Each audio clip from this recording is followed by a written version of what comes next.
اور پھر یہ ہوا کہ امام موسیٰ کاظم علیہ السلام کپڑوں سمیت آگ کے درمیان میں بیٹھ گئے، کچھ دیر تک لوگوں سے باتیں کرتے رہے، پھر کپڑے جھاڑ کر لوگوں کے پاس آ گئے۔ اپنے بھائی عبداللہ سے فرمایا کہ اگر تیرا خیال ہے کہ تم اپنے باپ کے بعد امام ہو تو اس جگہ جا کر بیٹھو۔ ہم نے دیکھا کہ عبداللہ کا رنگ اڑ گیا، اپنی چادر گھسیٹتا ہوا امام موسیٰ کاظم علیہ السلام کے گھر سے باہر بھاگ گیا۔ اور یہاں پر دوسرا معجزہ ختم ہوا، اور اب تیسرا نمبر لکھا ہوا ہے۔ تیسرے نمبر پہ ہم پڑھتے ہیں، اسحاق بن منصور کا بیان ہے کہ میں نے اپنے والد کو فرماتے ہوئے سنا کہ میں نے امام موسیٰ بن جعفر علیہ السلام کو فرماتے ہوئے سنا کہ آپ اپنے ایک شیعہ کی موت کے متعلق فرما رہے تھے۔ میں نے اپنے دل میں خیال کیا کہ آپ ضرور اس بات کو جانتے ہیں کہ آپ کے شیعہ کی موت کب واقع ہوگی۔ میری طرف متوجہ ہو کر فرمایا کہ جو کچھ کرنا ہے کر لو، تمہاری عمر 2 سال سے بھی کم رہ گئی ہے، یہی حالت تمہارے بھائی کی ہے، وہ تمہارے بعد صرف 1 ماہ زندہ رہے گا اور پھر مر جائے گا۔ اسی طرح تمہارے اہل پراگندہ ہو کر متفرق ہو جائیں گے اور ان کے دشمن ان کا مذاق اڑائیں گے اور اپنے بھائیوں کے رحم و کرم پر ہوں گے۔ یہی باتیں تیرے سینے میں موجود ہیں۔ میں نے کہا کہ جو کچھ میرے سینے میں کھٹک رہا ہے اس سے میں اللہ تعالیٰ سے مغفرت طلب کرتا ہوں۔ 2 سال پورے نہ ہوئے تھے کہ منصور مر گیا۔ 1 ماہ کے بعد اس کا بھائی مر گیا اور اس کے اہل بیت تباہ ہو گئے، جو باقی رہے افلاس میں گرفتار ہو گئے اور اس قدر لاچار ہوئے کہ صدقے کے محتاج ہو گئے۔ اور اب یہاں پہ اگلا معجزہ شروع ہو رہا ہے، نمبر 4 لکھا ہوا ہے۔ لکھا ہے کہ واضح امام رضا علیہ السلام سے روایت کرتے ہیں، واضح ہے واو الف زواد ہے، واضح نام ہے یہ۔ امام رضا علیہ السلام سے روایت کرتے ہیں کہ میرے والد امام موسیٰ کاظم علیہ السلام نے حسین ہے، یہ نون لکھا ہے، ہین بن ابی العلا الف لام عین لام الف سے فرمایا کہ میری خاطر ایک نون واو بے یہ ہے نوبیہ لونڈی خرید لاؤ۔ حسین نے کہا کہ اچھا نام حسین ہی ہے، کیونکہ وہ وہاں پہ ہم نے صحیح نہیں پڑھا تھا، کیونکہ وہاں پہ اس کے شوشے نہیں تھے۔ اچھا اب آگے ہماری اصلاح ہو گئی۔ لکھا حسین نے کہا کہ خدا کی قسم میں ایک نوبیہ لونڈی کو جانتا ہوں جو بہت نفیس ہے، ایسی میں نے نوبیہ لونڈی نہیں دیکھی، اگر اس میں ایک عیب نہ ہوتا تو میں اس کو خرید کر ضرور آپ کے پاس لاتا۔ فرمایا کہ وہ عیب کیا ہے؟ عرض کیا کہ وہ آپ کی بات کو نہیں جانتی۔ یہ سن کر حضرت علیہ السلام مسکرا دیے۔ ہم دوبارہ پڑھتے ہیں کہ انہوں نے پوچھا کہ وہ عیب کیا ہے؟ عرض کیا کہ وہ آپ کی بات کو نہیں جانتی۔ یہ سن کر حضرت علیہ السلام مسکرا دیے اور پھر فرمایا کہ جاؤ اور اس کو خرید لو۔ میں نے لونڈی خرید کر حضرت علیہ السلام کی خدمت میں پیش کر دی۔ آپ نے اس کی زبان میں دریافت فرمایا کہ تیرا کیا نام ہے؟ تو لونڈی نے کہا میرا نام مونسہ ہے، میم واو نون سین ہے۔ تو حضرت علیہ السلام نے کہا کہ میری زندگی کی قسم تو مونسہ ہے، تیرا اس سے پہلے ایک اور نام بھی ہے اور وہ ہے حبیبہ، ہے بے یہ بے ہے۔ تو لونڈی نے کہا کہ آپ نے سچ فرمایا۔ حضرت علیہ السلام نے کہا کہ اٹھو اور وضو کر کے نماز شب ادا کرو، نماز شب سے فارغ ہونے کے بعد فجر کی نماز پڑھو۔ اے علی علیہ السلام، میری ولد درد ذہ کی شکایت میں مبتلا ہو گئی ہے، میں نے اسے سالبیہ سے این لام بے یہ ہے سالبیہ کے پاس بھیج دیا ہے، اس ڈر کے مارے کہ اس کی آواز کو لوگ نہ سنیں۔ اس نے وہاں ایک لڑکا جنا ہے جس کی بزرگی اور بہادری کا تم سے ذکر کیا تھا۔ امام علی رضا علیہ السلام نے فرمایا کہ میں نے اس لڑکے کو دیکھا، وہ ایسا تھا جیسا کہ حضرت علیہ السلام نے فرمایا تھا۔ یہاں پر یہ جو 4 نمبر پہ ساری تحریر تھی وہ بھی ہم نے پڑھ لی لفظ بلفظ اور بہت دھیان سے پڑھی ہے۔ اس کے بعد نمبر 5 پہ ہم آ گئے۔ اب یہاں پہ لکھا ہے 5واں معجزہ کہ ابو حمزہ سے مروی ہے کہ میں ابو الحسن موسیٰ علیہ السلام بن جعفر علیہ السلام کی خدمت میں بیٹھا ہوا تھا کہ حضرت علیہ السلام کی خدمت میں 30 غلام آئے، 30 غلام لائے گئے کہ جو حضرت علیہ السلام کی خاطر خریدے گئے تھے۔ ان میں سے ایک غلام نے کہ جو بہت خوبصورت تھا حضرت علیہ السلام سے کلام کیا۔ امام موسیٰ کاظم علیہ السلام نے اس کی زبان میں جواب دیا۔ غلام اور تمام لوگ یہ سن کر حیران ہو گئے کہ ان کا یہ خیال تھا کہ آپ ان کی زبان کو نہیں جانتے۔ حضرت نے اس غلام سے فرمایا کہ میں تجھے مال دیتا ہوں اور تم اس میں سے ہر ایک کو 30 درہم ہر مہینے دیا کرنا۔ یہ لوگ چلے گئے اور ایک دوسرے سے کہتے تھے کہ آپ ہماری زبان ہم سے زیادہ فصیح بولتے ہیں، یہ ہم پر اللہ تعالیٰ کی نعمت ہے۔ علی بن حمزہ نے کہا کہ ان کے جانے کے بعد میں نے عرض کیا کہ اے اللہ کے رسول صلی اللہ علیہ وآلہ وسلم کے فرزند علیہ السلام، میں نے آپ کو دیکھا ہے کہ آپ نے ان سے ان کی زبان میں گفتگو فرمائی ہے۔ فرمایا کہ ہاں، اور میں نے اس غلام کو حکم دیا کہ دوسرے کو نہیں، اور میں نے اسے اس کے ساتھیوں کے ساتھ بھلائی کی بھی وصیت کی ہے کہ وہ ہر ایک کو ہر ماہ 30 درہم دیتا رہے۔ یہ اس لیے ہوا ہے کہ جب اس نے گفتگو کی تو وہ ان سے زیادہ علم والا تھا، کیونکہ یہ ان کے بادشاہ کی اولاد میں سے ہے۔ میں نے اس کو ان کا نگران مقرر کر دیا ہے اور اسے وصیت بھی کی ہے کہ اگر انہیں کوئی ضرورت پیش آئے تو وہ پوری کرے۔ ان باتوں کے باوجود ایک سچا غلام ہے۔ پھر فرمایا کہ شاید میں نے ان سے حبشی میں کلام کیا ہے، ہے بے شین چھوٹی ہے، حبشی میں کلام کیا ہے، تمہیں اس سے تعجب ہوا ہے؟ یہاں پر سوالیہ نشان ہے، سوال ہوا یہ۔ تو میں نے کہا کہ خدا کی قسم ایسا ہی ہے۔ فرمایا کہ جو میری بات تم پر پوشیدہ ہو اس پر تعجب نہ کیا کرو، جو بات تم نے سنی ہے وہ تو ایسی ہے جس طرح پرندہ اپنی منقار، میم نون قاف الف رے، اب اس کو ہو سکتا ہے منقار کہتے ہوں یا منقار کہتے ہوں، آپ لوگ مجھ سے بہتر جانتے ہیں، اسی لیے میں نے ہجے کر دی، میم نون قاف الف رے۔ جس طرح پرندہ اپنی منقار سے سمندر سے پانی کا ایک قطرہ لے لے، کیا پرندے کے پانی کا ایک قطرہ لینے سے سمندر کا پانی کم ہو جاتا ہے؟ امام علیہ السلام سمندر کی مانند ہیں، جو کچھ ان کے پاس ہوتا ہے وہ ختم نہیں ہوتا، اور اس کے عجائبات سمندر کے عجائبات سے بھی زیادہ بڑے ہوتے ہیں۔ سبحان اللہ۔ آئیے چھٹے نمبر پہ جو معجزہ ہے اب اس کو پڑھنے کی باری آ گئی ہے۔ بہت کچھ ہم جان رہے ہیں الحمدللہ۔ اب یہاں لکھا ہے کہ امام رضا علیہ السلام کے غلام بدر کا بیان ہے کہ اسحاق بن عمار موسیٰ علیہ السلام بن جعفر علیہ السلام کی خدمت میں حاضر ہوا، آپ کے پاس بیٹھ گیا، اور اسی دوران میں ایک خراسانی آدمی اجازت لے کر حضرت کی خدمت میں حاضر ہوا۔ اس نے حضرت سے ایک ایسی زبان میں گفتگو کی کہ وہ ایسا معلوم ہو رہا تھا کہ پرندے کی بولی بول رہا ہے۔ ایسا کلام میں نے پہلے نہیں سنا تھا۔ اسحاق کا بیان ہے کہ حضرت علیہ السلام نے اس کو اس کی زبان میں جواب دیا۔ جب وہ اپنے مسائل دریافت کر چکا تو چلا گیا۔ میں نے حضرت کی خدمت میں عرض کیا کہ میں نے ایسا کلام نہیں سنا۔ فرمایا یہ اہل چین کا کلام ہے اور ہر ایک چینی یہ کلام نہیں بولتا۔ پھر فرمایا کہ تمہیں اس کے کلام اور لغت سے تعجب ہوتا ہے؟ میں نے کہا کہ تعجب کی تو بات ہے ہی۔ فرمایا کہ میں تجھے وہ بات بتاؤں جو اس سے بھی عجیب تر ہے؟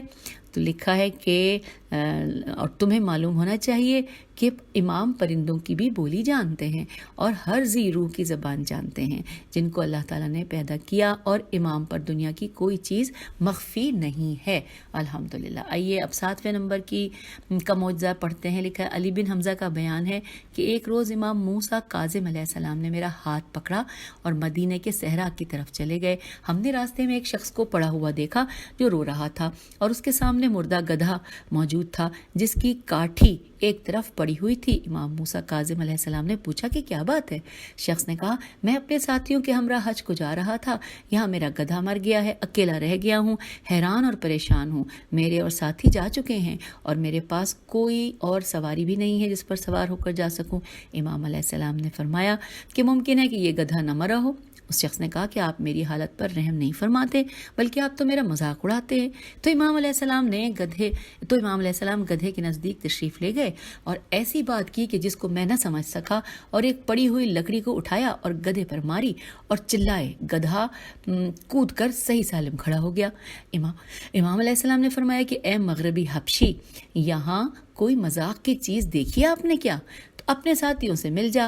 اور ہم اس کو چھوڑ کر روانہ ہو گئے۔ علی بن حمزہ کا بیان ہے کہ میں ایک روز زمزم کے کنویں پر جو مکے میں ہے کھڑا ہوا تھا۔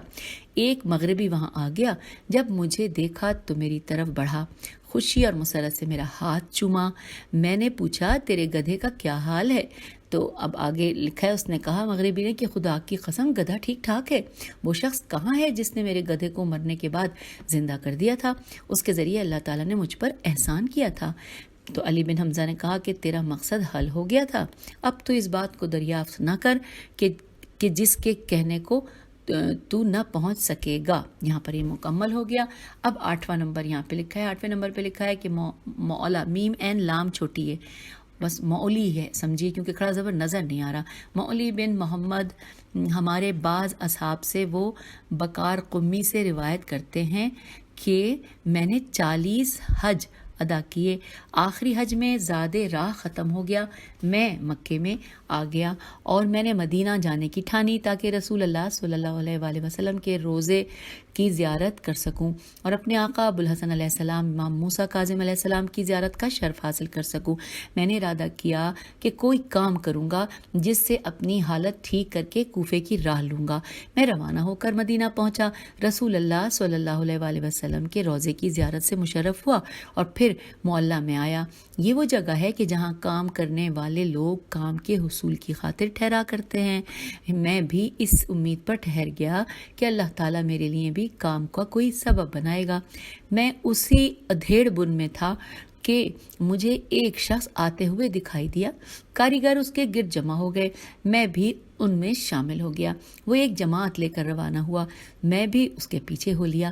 میں نے کہا اللہ کے بندے، میں ایک مسافر آدمی ہوں، مجھے بھی ان لوگوں کے ساتھ لے جا اور کام پر لگا دے. کہا کیا تم کوفے کے رہنے والے ہو؟ میں نے کہا کہ ہاں. کہا چلو. میں اس کے ساتھ ایک بہت تازہ بنے ہوئے گھر میں آیا. میں نے وہاں کئی روز کام کیا. ایک روز میں نے امام موسیٰ کاظم علیہ السلام کو آتے ہوئے دیکھا. آپ نے گھر میں چکر لگایا، پھر میری طرف سر بلند کرتے ہوئے فرمایا کہ تم آ گئے ہو، اتر آؤ. میں اتر آیا. الگ کونے میں لے جا کر فرمایا کہ یہاں کیا کرنے آئے ہو؟ میں نے عرض کیا کہ میں آپ پر قربان جاؤں، میرا زادِ راہ ختم ہو گیا تھا. میں نے مکے میں قیام کیا، پھر مدینے میں آ گیا. کام کی تلاش میں معلیٰ میں آیا. اسی اثنا میں آپ کے وکیل آ گئے اور وہ لوگوں کو لے کر چلے.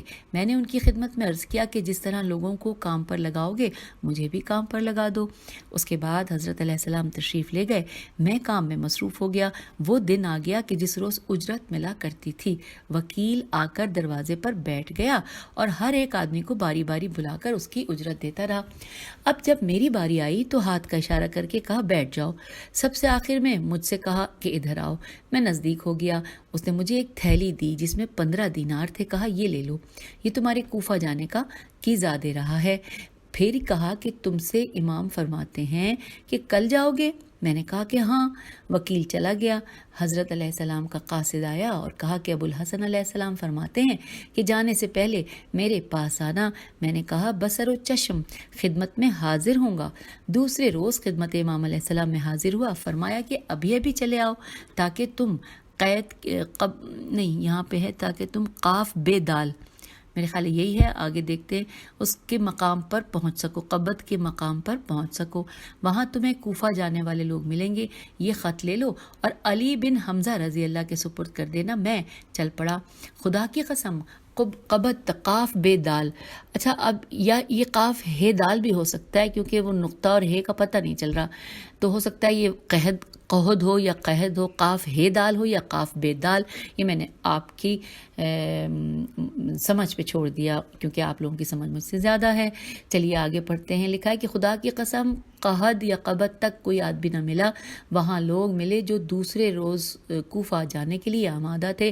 میں نے اونٹ خریدا اور ان کے ساتھ ہو لیا. میں کوفے میں رات کو پہنچا. میں نے کہا اب اپنے گھر چلنا چاہیے، رات وہاں آرام کروں گا، صبح کو خط لے کر آقا علی بن حمزہ کی خدمت میں حاضر ہو جاؤں گا. میں اپنے گھر میں آ گیا. مجھے بتایا گیا کہ میرے آنے سے چند ہی روز پہلے چور میری دکان میں نقب زنی کر گئے تھے. میں نے صبح کو فجر کی نماز پڑھی. بیٹھا ہوا دکان کے چوری شدہ مال کے متعلق سوچ رہا تھا کہ اچانک ایک شخص نے دروازہ کھٹکھٹایا. میں باہر آیا تو وہ علی بن حمزہ تھے. میں نے انہیں گلے لگا لیا اور ان پر سلام کیا. کہا بکار بے کاف الف ر، یا بکار ہے یا بگار ہے کیونکہ کاف یا گاف کا ڈنڈا، گاف کے 2 ہوتے ہیں لیکن یہاں پہ ایک یہ لیکن تھوڑا موٹا سا لگ رہا ہے. چلیے پڑھتے ہیں. لکھا ہے کہا بکار میرے آقا کا خط مجھے دے دو. میں نے کہا کہ ہاں حاضر کرتا ہوں.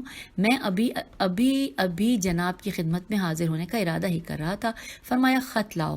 مجھے معلوم ہے کہ تم شام کو آئے ہو اور میں نے خط لا کر آپ کے حوالے کر دیا. انہوں نے خط کو بوسہ دے کر اپنی آنکھوں پر رکھا اور رو پڑے. میں نے عرض کیا کیوں روتے ہیں؟ فرمایا آقا علیہ السلام کی زیارت کا شوق. خط کھول کر پڑھا اور میری طرف سر اٹھا کر کہا کہ اے بکار بے کاف الف رے، تیری دکان میں چور داخل ہوئے تھے. سوال تھا، یہ سوال یہ نشان ہے اس کے آگے. تو میں نے کہا کہ ہاں. کہا اللہ تعالیٰ نے تیرا مال واپس کر دیا ہے. میرے اور تیرے آقا نے حکم دیا ہے کہ جو کچھ تیرا مال چلا گیا ہے وہ میں تجھے ادا کر دوں. تو آپ نے ایک تھیلی نکالی جس میں 40 دینار تھے، وہ میرے حوالے کیے. میں نے اپنے چوری شدہ مال کا حساب لگایا تو وہ بھی 40 دینار ہی، بالکل 40 دینار بنتے تھے. علی بن حمزہ رضی اللہ نے میرے سامنے حضرت علیہ السلام کا خط پڑھا کہ بکار کی دکان سے 40 دینار کا مال چوری ہو گیا ہے اور وہ ان کے حوالے کر دو. سبحان اللہ. یہاں پر یہ 8واں معجزہ مکمل ہوا. 9واں معجزہ ہم پڑھنے جا رہے ہیں. لکھا ہے اسحاق بن عمار کا بیان ہے کہ خلیفہ ہارون الرشید نے امام موسیٰ کاظم علیہ السلام کو قید کر دیا. ابو یوسف اور محمد بن حسن صاحبان ابو حنیفہ حضرت علیہ السلام کی خدمت میں قید خانے میں حاضر ہوئے. یہ دونوں بیٹھے ہوئے تھے. سندی بن شاہک شین الف ہے کاف کی طرف سے ایک شخص یہ پیغام لے کر حاضر ہوا کہ میرے پہرے کی باری ختم ہو رہی ہے، اگر کسی چیز کی ضرورت ہو تو بیان فرمائیے تاکہ میں اس وقت پوری کر دوں. حضرت علیہ السلام نے فرمایا مجھے کسی چیز کی ضرورت نہیں ہے. جب وہ شخص چلا گیا تو حضرت علیہ السلام نے ابو یوسف سے کہا کہ مجھے اس شخص پر تعجب آتا ہے کہ میں اس کو اپنی حاجت پوری کرنے کی تکلیف دوں، حالانکہ یہ شخص آج مر جائے گا. ابو یوسف اور محمد بن حسن حضرت علیہ السلام کی خدمت میں اٹھ کھڑے ہوئے اور ایک دوسرے سے کہنے لگے کہ ہم تو اس غرض کے تحت آئے تھے کہ آپ سے فرائض اور سنت کے مسائل دریافت کریں گے. تو اب تو آپ نے ایک آنے والے کے بارے میں علم غیب کی بات بتائی ہے.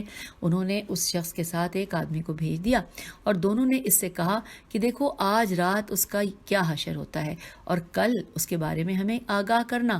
وہ شخص جا کر مسجد میں جو اس شخص کے دروازے کے پاس تک سو گیا. صبح کو اس نے رونے کی آواز سنی اور لوگ اس کے گھر میں داخل ہو رہے تھے. پوچھا کیا بات ہے؟ انہوں نے کہا فلاں شخص آج رات بغیر بیماری کے اچانک مر گیا ہے. اس شخص نے آ کر اس بات سے ابو یوسف اور محمد بن حسن کو آگاہ کیا. دونوں امام موسیٰ کاظم علیہ السلام کی خدمت میں حاضر ہوئے اور کہا کہ ہمیں تو صرف یہی علم تھا کہ آپ حلال اور حرام کے عالم ہیں، لیکن یہ علم کہاں سے حاصل کیا ہے؟ پھر سوالیہ نشان ہے یہاں پہ کہ یہ علم کہاں سے حاصل کیا ہے کہ فلاں شخص اس رات مر جائے گا. فرمایا اس باب سے بے الف بے، اس باب سے یہ علم حاصل کیا ہے کہ جس کی خبر رسول اللہ صلی اللہ علیہ وآلہ وسلم نے دی تھی وہ علی بن ابی طالب علیہ السلام ہیں. جب حضرت علیہ السلام نے دونوں پر یہ بات کہی تو ہکے بکے رہ گئے اور کوئی جواب بھی نہ دے سکے. اور اب ہم 10واں معجزہ پڑھنے جا رہے ہیں. لکھا ہے داور بن کثیر برقی رضی اللہ سے مروی ہے کہ خراسان سے ایک شخص آیا جس کی کنیت ابو جعفر تھی. خراسان کی ایک جماعت نے اس کے ساتھ مالی سامان اور مسائل ہے کیا لکھا ہے اور پتہ نہیں نسائل ہے یا مسائل ہے، چلیے آگے پڑھتے ہیں شاید اس کا حل نکلا ہے. وہ سامان اور رسائل بھی ہو سکتا ہے لیکن رے نظر نہیں آ رہا.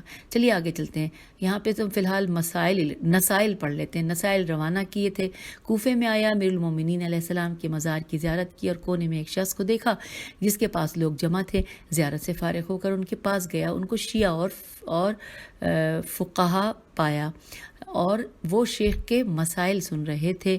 اچھا اوکے، سامان اور مسائل روانہ کیے، یہی پڑھا تھا نا ہم نے. ٹھیک ہے چلیں آگے چلتے ہیں. ہاں جی، یہاں جس کے پاس لوگ جمع تھے، زیارت سے فارغ ہو کر ان کے پاس گیا. ان کو شیعہ اور فقہا پایا. وہ شیخ کے مسائل سن رہے تھے. ان سے شیخ کے بارے میں پوچھا. انہوں نے کہا کہ ان کا بیٹا ابو حمزہ سمالی ہے. اس دوران میں مدینے سے ایک عرابی آیا جس نے کہا کہ امام جعفر صادق علیہ السلام کا انتقال ہو گیا ہے. یہ سن کر ابو حمزہ نے گریبان چاک کیا اور زمین پر ہاتھ مارا. پھر عرابی سے پوچھا کہ آپ علیہ السلام کے وصی کے بارے میں کچھ سنا ہے؟ تو کہا آپ نے اپنے بیٹے عبداللہ، اپنے بیٹے موسیٰ علیہ السلام اور دیگر منصور کے بارے میں وصیت کی ہے. اب یہاں پر حوالہ ہے کہ امام علیہ السلام نے حالات کے اقتضاء کے مطابق 3 آدمیوں کا نام لیا، ورنہ امام نے در حقیقت اپنے فرزند امام موسیٰ کاظم علیہ السلام کے بارے میں وصیت فرمائی تھی. یہ یہاں پر ایک حاشیے میں اس کے بارے میں لکھا تھا.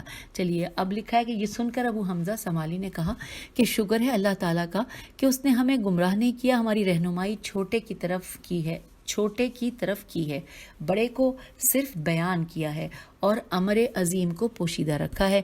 ابو حمزہ امیر المومنین علیہ السلام کی قبر پر آئے، آپ نے نماز پڑھی اور ہم نے بھی نماز ادا کی۔ پھر میں آپ کی طرف متوجہ ہوا اور کہا کہ جو کچھ آپ نے کہا ہے ذرا اس کی وضاحت تو فرمائیے۔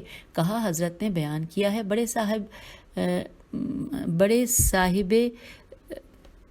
پتہ نہیں الف تے لکھا ہے یا ریف تے ہوگا، مٹا ہوا ہے، الف لگ رہا ہے، بڑے صاحب افت ہیں، چھوٹے کی طرف رہنمائی کی ہے کہ میں اپنا ہاتھ اس کے ہاتھ پر بڑے کے ہوتے ہوئے رکھ دوں اور امر عظیم کو پوشیدہ رکھا۔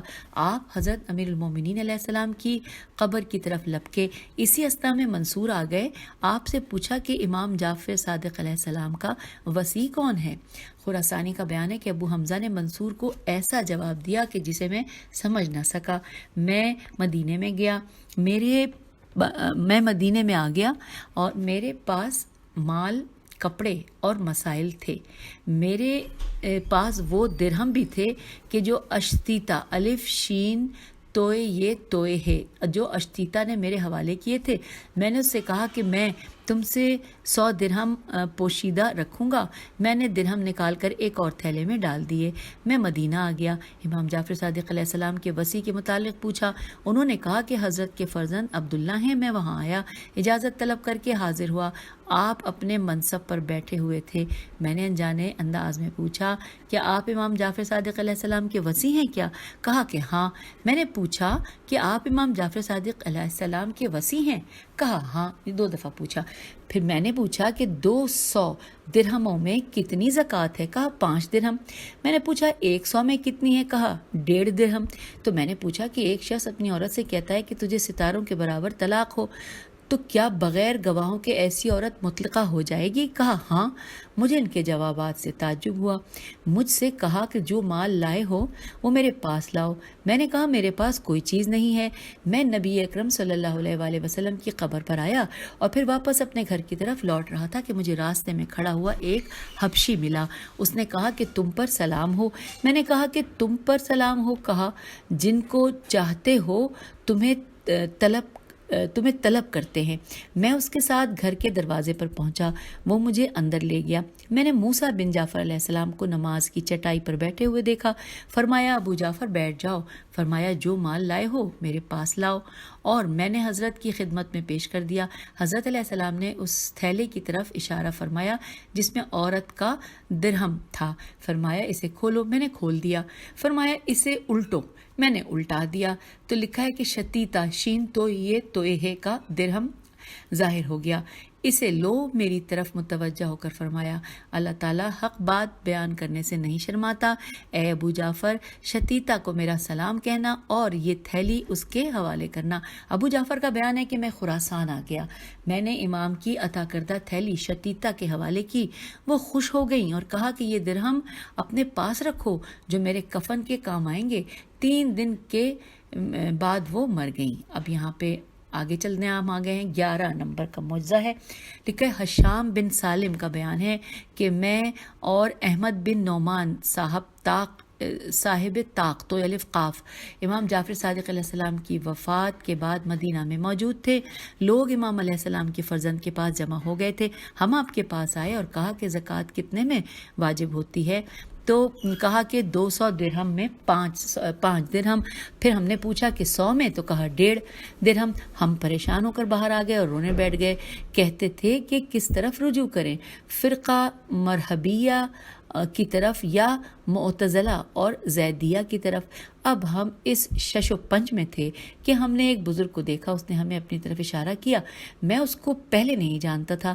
میں ڈر گیا کہ یہ کہیں جعفر منصور کا جاسوس نہ ہو، کیونکہ جو شخص امام موسیٰ کاظم علیہ السلام کی طرف رجوع کرتا تھا اس کی گردن اڑا دینے کا حکم جاری کیا جاتا تھا۔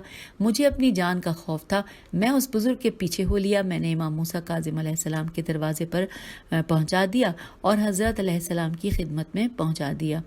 دروازے پر پہنچا دیا اور حضرت علیہ السلام کی خدمت میں پہنچا دیا. جی بالکل اسی طرح لکھا ہے حضرت علیہ السلام نے مجھے دیکھتے ہی پہلے فرما دیا کہ مرحبیہ معتزلہ اور زیدیہ کی طرف رجوع نہ کرو. میں نے عرض کیا کہ آپ کے والد کا انتقال ہو گیا ہے؟ فرمایا کہ ہاں. میں نے عرض کیا کہ ان کے بعد ہمارا امام کون ہے؟ فرمایا انشاءاللہ تعالی تجھے ہدایت انشاءاللہ تعالی اللہ تجھے ہدایت دے گا. میں پھر لکھا ہے کہ میں اب یہاں پہ مٹا ہوا ہے اگلا ورڈ، جملہ ہم پڑھ کے دیکھتے ہیں. میں ڈیش میں آپ سے اس طرح پوچھوں گا. اب یہ پتہ نہیں کیا لفظ ہے.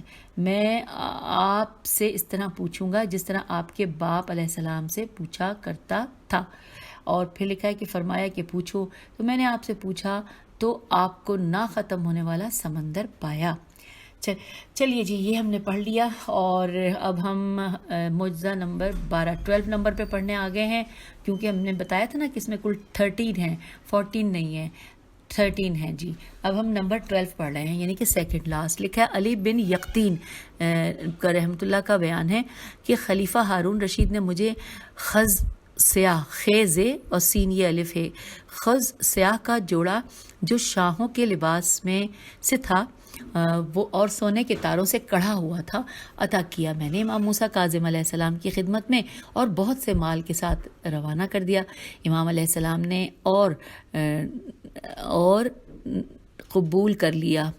امام علیہ السلام نے اور اب نون الف لام لکھا ہے یہاں پہ، قبول کر لیا.